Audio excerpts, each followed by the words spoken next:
absolutely. Because you want to be able to take the last shot on your terms. McCown with 5 seconds. This is the rip downfield. Caught by Quinlan. The scuba, yes! Caught in the back of the end zone. How about that? By the 29-year-old Kevin Quinlan. Man, we talk about his quick releases on his breakthrough. That's a quick release. If they can put this one in, because again, as you mentioned, Tony, they struggle in stretches, but then they go toe for toe with anybody. Tony. Nice little window there. Getting down to his knees and finding a way is Raphael Lalonde, brother of Thomas Lalonde. That was a wicked. In the middle of this very aggressive defense from Atlanta. Now a big time around into space, and that's a pretty throw. Into the end zone there for the score is Joey Carey. Yeah, that's what you want to do there is, you know, you've had a couple miscues early, is you really just need to get patient there. That was nice by the AlleyCats there. Oh, Rocco Linehan almost had it, but Taylor hauls it in. Swings this one now over to Haberfield. He's going to go for the break backhand. Lofted up and down. Quick score. This one from Max Thorne. Atlanta answering right back. Number 66 gets the disc back to Klain. This is the first time the offensive line has been on the field almost 3 minutes into the game. Will Brandt with the disc now. Yeah, still looking. Oh, this is a tight disc. And that was a very close one in for Barry. Another close one, but that is a goal for Abe Coffin. And we saw all 4 of Minnesota's handlers. But still putting pressure on the thrower. Yeah, big wingspan there from Clyburn. This one's in the end zone and found for a break. Keoy. No, I'm sorry, that was McDougal, number 10.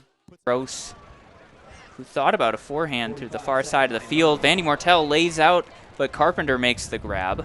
I'm trying again on the Scuba. It's going to be tight. Oh my God, what a layout catch. Unbelievable. I can't believe, one, that Scuba was able to make it near 30 yards across the field, but then how on earth did he bring it down? Yannick, under 10. Long, they got to put something up here. Yoon surveying a Scuba over the top, blading, knifing, and finding Mitchell in the end zone for the score. So we have 1 second remaining here in this third quarter. Yeah, nice work there by the Flyers, using up almost all the clock, being patient. Boxley to Monroe. And now the Breeze are off and running. Wodach to Roy again, the same throw, and Boxley, difficult to stop him in that space. And I don't know how much anybody or Ryan Dross knew about it, other than Johnny Maltz was there as the open receiver. Yeah, beautiful there, Scuba over the top. Everybody goes. So over on this side of the field, there's a white line that's a sideline, and then there's another red line that's the player line. The reason that's confusing is the sideline that's closest to the camera side is also a red line. It's a break for the Breeze after the Flyers' mental error. McDonald for Merrill. And the first lead of the night for DC. I think that the Salt Lake Shred are just a much deeper team this season. Magzig with the disc now for Oakland. Ooh, over to Hecht. Hecht with an upside-down throw. Scooper that finds the end zone. Whoa. Adkins catching a nasty Scooper with a lot of hot sauce on it. For Brandt on this near side of the field. And Klain able to keep his feet in. He's right in the corner. Scuba over the top into Barry. God, that looks so good at the end there. Fakes the around, instead just comes back over the top. And it is one knockout blow after. Kenneth with the disc, Cuban in the backfield. Yeah, now open in the end zone is Chamberlain, and a Scuba gets there, and you don't want to see that. I don't know what's going on there. I hope he's not hurt. I hope he's also not faking that he's hurt either. Inside, Burnett laying out, not able to get to, a little short there on the bid, and mistiming the jump. Fitzgerald able to come down with it. Big time play there. Shaush. Back for Quinlan. Oje Samar into the end zone. Easy grab there. Guess who? Philippe Labourdais once again. 3 goals in the quarter. Up. Sideline. Over the top, Scuber finds McCann. McCann looking backhand, he gets it. This one right in the twilight. Another Scuber. End zone. That one's caught. Another assist from Brendan McCann. This one, I believe, finding Phil Joyce in the end zone. Immediately there by Owen Robinson into the end zone, and a great grab, and Montreal is not going to go away, Theo Juan. Matty Jackson unmarked for a second. Matt Stevens closes in. Here's Goldstein. Over to Atkins. Nethercutt on the doorstep. The Scuber over the top. Goldstein's all alone. Colorado stabilizes and ties this game at 2. He's got to get rid of it here soon to avoid a stall, and he just does to Tom Green. Gets it right back. Vandy Mortel taking his time here. Flips it to the end zone, over the Chicago defense, and Michael Jordan scores for the wind chill. Emphatic celebration there as well. That's what. Gonna have to look for the end zone pretty soon here. Flips that one across. 4, 3, Has 2. to go end zone. Looking, finding in the back corner at the last second. Time expires in the first, and the Spiders level that one at 6s. What an exciting final point here in the first quarter. Well, Matt Barcelos, for his first quarter. Tricky one, a face catch there. Seattle goal line. And there's that pace flick from Garrett Martin again, finding the gap.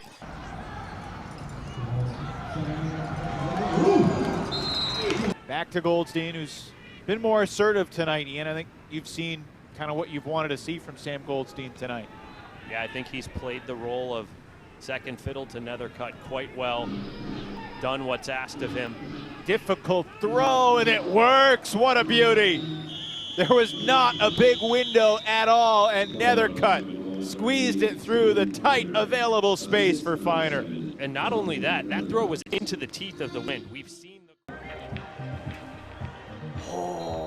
the blocks. So this is a great sign early on, and they want to value this opportunity. And they convert on a missile from Eric Blaze to Luke Marks. Inside break to Barbieri. No one cutting after the fact, so a little stagnant for the downfield cutters. Nice little squat inside shot from Barbieri finds McRae for the score. A much needed hold for this Toronto side. Both sides.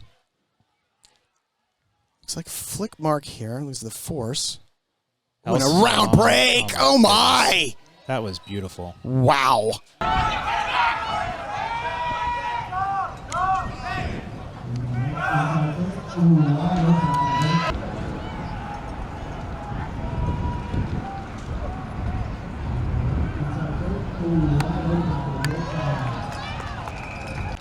Going back the other way.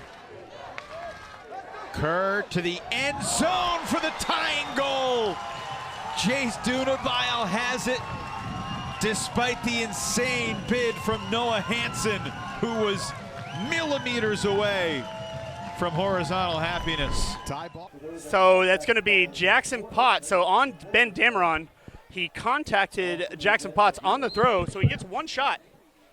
And it works out to Matt Armour. And boy, did Jackson Potts make it count, and he got that one back. Throw just a bit behind his intended receiver there. Now Chicago going on the attack again. Meldera's firing that disc deep. He's got Jesse Johnson out there who makes a spectacular play for the score. Chicago just making it look easy right now. The release point. If you rolled it out of bounds there, it would go to the middle. Kerr picks up, and that was just nifty.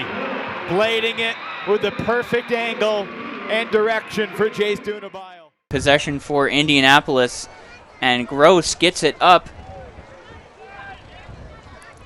And that's to Kaish.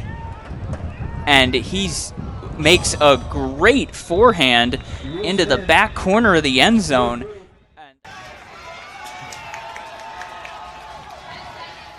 break nice throw for inside Lally. throw.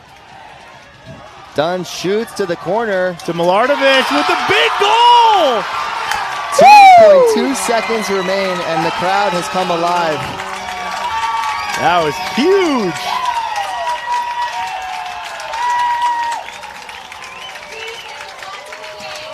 On his knees with 8. Scuber. Van Dusen to the end zone, and it is ripped down by Marcel Osborne with 2.5 seconds left as the Aviators lead for the first time.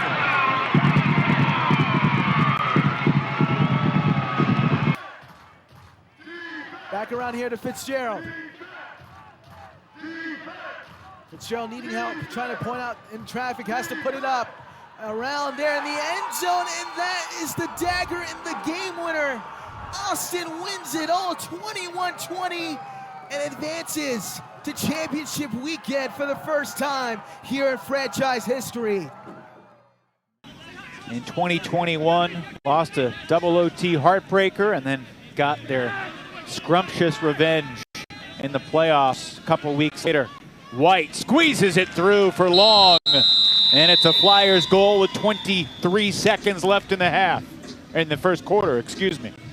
White's break throwing has been very good so far. Mark Henke with the contact. Potts holds the around.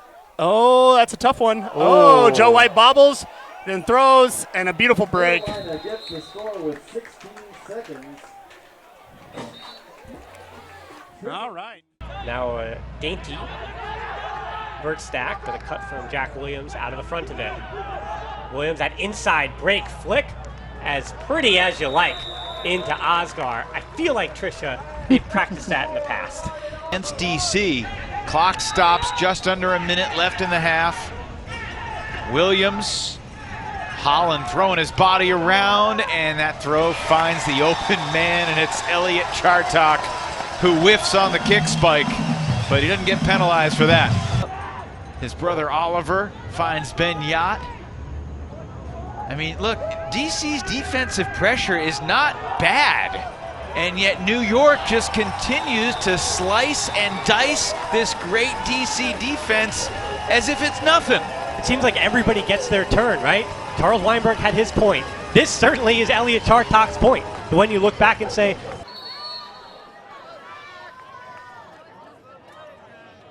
Playoff Jack, last year's MVP championship weekend with a nice finesse throw. My gosh. That is such a difficult throw, and the stall was getting high. He didn't really have any other options. You see Chartok just collide with a member of the Soul. By Rafe. I think Shred's using a great job with their fakes to move the mark and then immediately hit the next target. Wow. Oh, that's such a great around. Wow. Wow. I think that was thrown by number 8, Will Selfridge. Sitting Yes, on the ground. indeed. Nay. Allah. Looking for help. Those over the top with the creativity. Garrett Martin collects a goal as Seattle goes up to Wilcox. Youngst. Madaraju with that low flick. That's a quick break for Raleigh. And that's a quick throw to try and get in for the goal. Possibly Diable. Tien would want back. One more practice and that doesn't happen, I think. Seattle looking to finish off their offensive point. Garrett Martin does a great job of moving his mark and finds Louis Berton. But Indianapolis having a pretty good year as well. And never can count out Chicago, of course. Boxley for Wodach. One throw away. And McDonald, they were a runaway train that could not be stopped. I mean, that was a dirty throw. I mean, you got to give a lot of love. Won't find the give and go across. Selfridge will hit the around instead. And Jordan Kerr makes an amazing grab to keep it in bounds, and then we'll hit that inside. Elijah Jaime snagging it away from the defender. That is close for comfort. That is close for comfort. Several throws in a row. Yeah, that is not the play that Coach Bryce Merrill drew up, I'm sure, but fantastic grab here from Kerr. Almost has a little bit of conservation of greatness here as he's excited. 4 years playing Ultimate, and here not a already lot. at the pro scene. The kids playing here at halftime had probably have more time. That was fun to watch. Oh my gosh, I loved that. Detroit on the attack. Ooh, that disc floating almost over the head of the receiver, but Dylan Hall making a nice recovery for the play and the score. Again, I think that throw could have been into it nicer. And that's another lefty backhand for Alexander Fall that he kind of turfed. Quinlan, oh, high release backhand, floaty, and then St. Pierre able to get that one. And that's Mr. Quinlan. Give him the chance. Ian Sweeney Ian looking Sweeney. again at the same throw. Oh, it gets double teamed. Stall count rising. Oh, That's a it's beauty going to work to to Jake Johnson. Picks it All up. right. Making that 6-3. Yeah, it's another nice kind of pocket throw there. Bounces it up. And they give it up again. Reese too good. Not, or perhaps taking one step too much, and back come the Pittsburgh Thunderbirds. Anson reprimand. Jacobs up to Keegan North, who makes a nice play. North sends that one sailing, but a good play by Levi Jacobs. Jacobs back to the center field for Keegan North, who fires the disc into the end zone. What a catch. Beautiful catch of the disc. As McCutcheon picks that one up. Fake to even throw off our cameraman as it goes back to McDonald. Over the defense, McDonald finds Alexander Fall. 5 assists on the day for McDonald. This is what we saw last week in Carolina. You can get close to see if he plays with some of that fire tonight. Do you think it's just something about the city? Do you think it's the way they play? I'm a little concerned about that comment. I think that he just doesn't like Philadelphia in general and is happy to make that known. As Rowan McDonald goes deep for Jurek, and it's Jurek in the end zone again. Another goal for Cole. That's a pretty mid-range throw. Lamberty waved off Marcus Thal. Aroy with the upline. Oh, and the lefty backhand in front of Holland, and this game has opened up here in the first quarter. 7. McSweeney, Harwood, and Graff, Carapella. And yet DC has outscored Boston 6-1 in the fourth.